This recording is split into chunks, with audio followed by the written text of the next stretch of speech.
तो दोस्तों अपने लास्ट वीडियो में हम लोगों ने स्टैटिक्स के बारे में डिस्कस किया था, बिजनेस स्टैटिक्स एंड एनालिसिस। ये जो सीरीज़ हमारी चल रही थी, सबसे पहले हम लोगों ने इसके जो भी इंट्रोडक्शन पार्ट को कर किया था कि एक्चुअल में स्टैटिक्स होती क्या है। तो हम लोगों ने ये चीज़ देखा था कि जो भी स्टैटिक्स है वो क्या होती है, जो भी नंबर्स के फॉर्म में जो भी चीज़ें दी गई होती हैं, तो ये किस तरीके से हमारी हेल्प करती है। जो भी हमारी लाइफ जो भी है पूरी किससे रिलेटेड है, स्टैटिक्स से ही रिलेटेड है।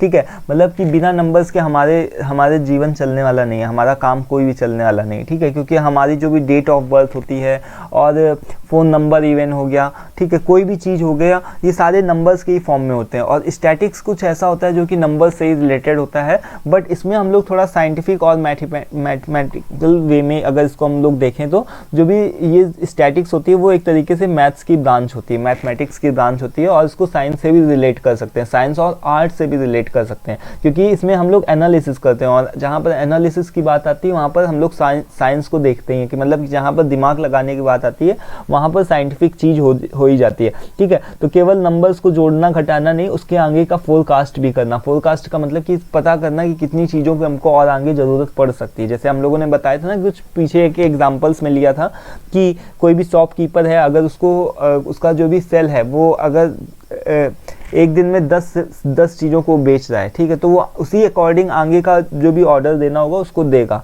ठीक है, अगर कोई भी स्टूडेंट है, उसका जो भी रिजल्ट शो कर रहा है, रिजल्ट में किसी सब्जेक्ट में वो हिंदी में वीक है, इंग्लिश में ठीक है, ठीक है, तो वो क्या करेगा, जो भी हिंदी है उसमें ज़्यादातर वो मेहनत करेगा। ठीक है, तो एनालिसिस का मतलब आप समझ रहे हो ना कि एनालाइज करना, कि उसको किस चीज़ में वो वीक है तो उसमें ज़्यादा वो मेहनत करेगा। ठीक है, तो एनालिसिस का मतलब कि उसको देखना, मतलब उसको एनालाइज करने का मतलब वही कि उसके अकॉर्डिंग एक्शन लेना। ठीक है, जो भी चीज़ें हैं फोरकास्ट करना, कि कोई भी कंपनी है उसमें से कितने मैन पावर आ रहे हैं, कितने छोड़ करके चले जा रहे हैं, ठीक है, कितने एम्प्लॉयज़ आ रहे हैं, कितने छोड़ करके चले जा रहे हैं, उसके अकॉर्डिंग हमको जो भी कंपनी है उसके अकॉर्डिंग उसकी रिक्वायरमेंट को सेट करना है कि कितने लोगों को हमको और भी ज़्यादा हायर करना है। ठीक है, जिससे हमारी जो भी कंपनी का काम है वो स्मूथली चल सके।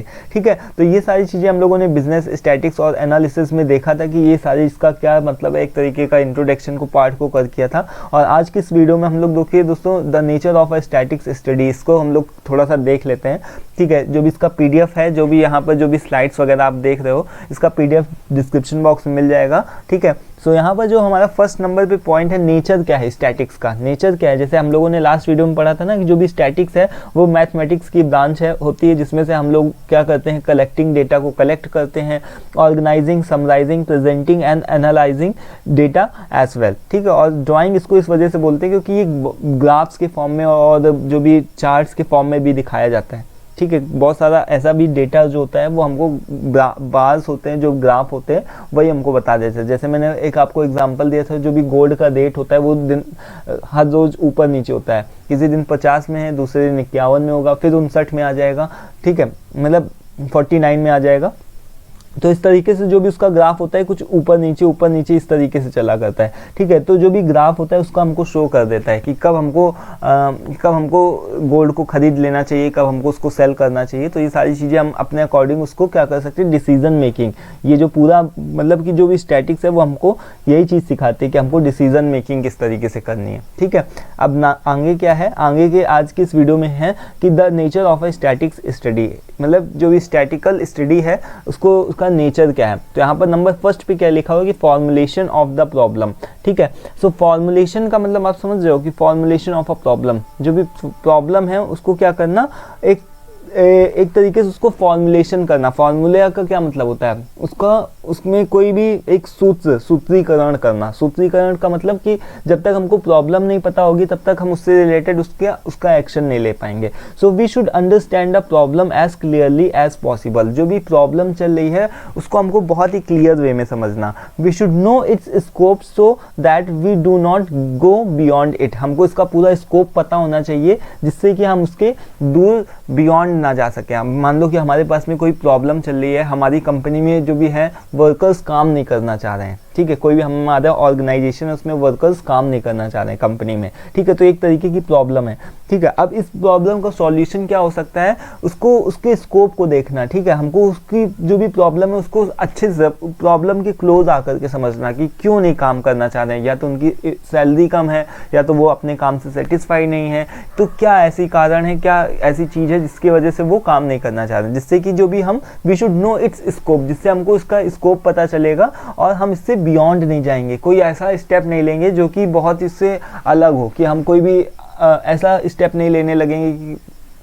कि मान लो केवल हम एम्प्लॉयज़ को हायर ही कर सकते हैं, ठीक है, कोई ऐसा स्टेप नहीं लेंगे जिससे कि जो भी और भी दूसरे भी लोग हैं वो भी इरिटेट होकर के भाग जाएं, ठीक है। तो ये सारी चीज़ें होती है फॉर्मुलेशन ऑफ द प्रॉब्लम, ये एक नेचर होता है स्टैटिकल स्टडी का, मतलब स्टैटिकल स्टडी हमको यही चीज़ सिखाती है कि आगे की डिसीजन मेकिंग पावर को, ठीक है, अपनी जो भी डिसीजन जो भी प्रॉब्लम है उसका सॉल्यूशन तो ढूंढो, ठीक है, बट वो जो सॉल्यूशन होना चाहिए वो रिलेवेंट होना चाहिए, ठीक है, वो एकदम सही वे में होना चाहिए। और ये कैसे हमको पता चलेगा, स्टैटिकल से ही पता चलेगा, कितने लोग आए कितने लोग भाग जा रहे हैं, ठीक है, तो हमको ये सारी चीज़ें नंबर्स के फॉर्म में स्टैटिकल से ही पता चलेंगी, स्टैटिक से ही पता चलेगी, ठीक है। अब नंबर 2 भी क्या है कि determining source of data. Determining source of data का क्या मतलब होता है, डिटरमाइन करना, किसी चीज़ का मतलब डिटरमाइन करना उसको, ठीक है। So the problem and the objectives should be properly understood, जिससे कि हमको प्रॉब्लम्स जो भी होती है और जो उसका उद्देश्य होता है जो भी चीज़ का,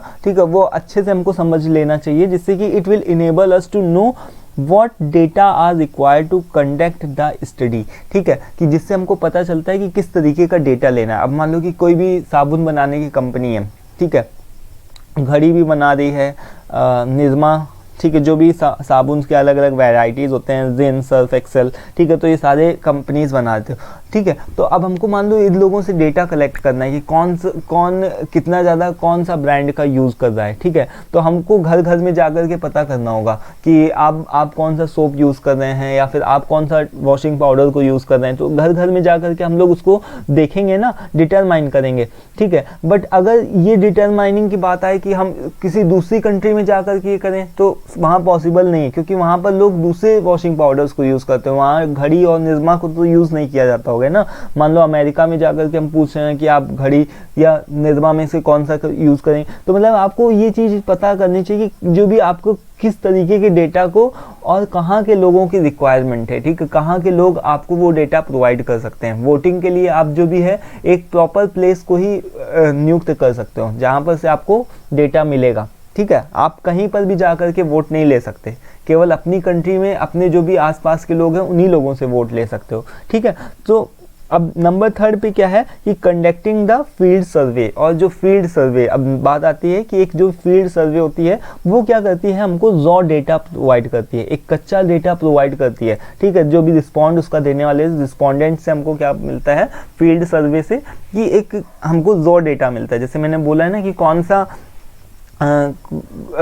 हर तरीके के लोग होते हैं जो कि निरमा वॉशिंग पाउडर को यूज़ करते हैं, ठीक है, घड़ी वॉशिंग पाउडर को यूज़ कर रहे हैं, कोई सर्फ एक्सेल को यूज़ कर रहा है, कोई जिन को यूज़ कर रहा है, तो हमको ये जो डेटा है कितने ज़्यादा लोग कौन से वॉशिंग पाउडर को यूज़ कर रहे हैं, मतलब सबसे ज़्यादा वॉशिंग पाउडर यूज़ करने वाले कौन से लोग हैं, ठीक है। तो ये जो हमको रॉ डेटा जो है वो कहाँ से मिलेगा, जब हम घर में जाकर के फील्ड सर्वे करेंगे, जब तक हम घर में नहीं जाएंगे, लोगों से नहीं पूछेंगे, तब तक हमको नहीं पता चलेगा। And now it is necessary to organise this data in the form of suitable tables and charts, ठीक है। अब हमने पूरा डेटा को ले लिया कि कितने ज़्यादा कौन सी चीज़ें, कौन से लोग कौन सा वॉशिंग पाउडर सबसे ज़्यादा यूज़ करें, मान लो जिन को सबसे ज़्यादा यूज़ किया जा रहा है, ठीक है, तो उसका जो ग्राफ होगा वो क्या होगा, सबसे ऊपर जाएगा, जिससे कि हमको टेबल्स और चार्ट्स के फॉर्म में हमको वो इजी वे में समझ में आ जाएगा, ठीक है। तो नेचर क्या है स्टैटिकल का कि उसको हमको चीज़ों को समझाना, एक तो डिसीजन मेकिंग में हमारी हेल्प करता है, ठीक है, स्टैटिक्स, और दूसरा हमारी किस चीज़ में हेल्प करता है, दूसरी हमारी इस चीज़ में हेल्प करता है जिससे कि हमारे जो भी डेटा हो, डेटा को लेने में हेल्प करता है, और उस डेटा को केवल लेना ही नहीं है, उस डेटा को टेबल्स और चार्ट्स के फॉर्म में बनाना भी है, ठीक है, फील्ड सर्वे के हेल्प से, ठीक है। तो ये इसका नेचर होता है स्टैटिकल स्टडी का। तो ये this was all about nature of our statistical study, ठीक है। इसके बाद में हम लोग बात करेंगे importance of statistics in business, ठीक है, कि इंपॉर्टेंस क्या है पूरी स्टैटिक्स की। ठीक है, तो अपने लास्ट वीडियो को भी हम लोगों ने देखा था, इसको भी आप वीडियो को देखिए जाकर के और आगे बने रहिए, जिससे हम लोग सारे जो भी पूरी जो भी सीरीज़ है उसको देख सकें। ठीक है, वीडियो पसंद आता है तो उसको लाइक भी कर दीजिएगा। ठीक है, सो आज की वीडियो में फिलहाल इतना ही। जो भी PDF का लिंक है वो भी डिस्क्रिप्शन बॉक्स में मिल जाएगा। So thanks for watching this video. Thank you once again.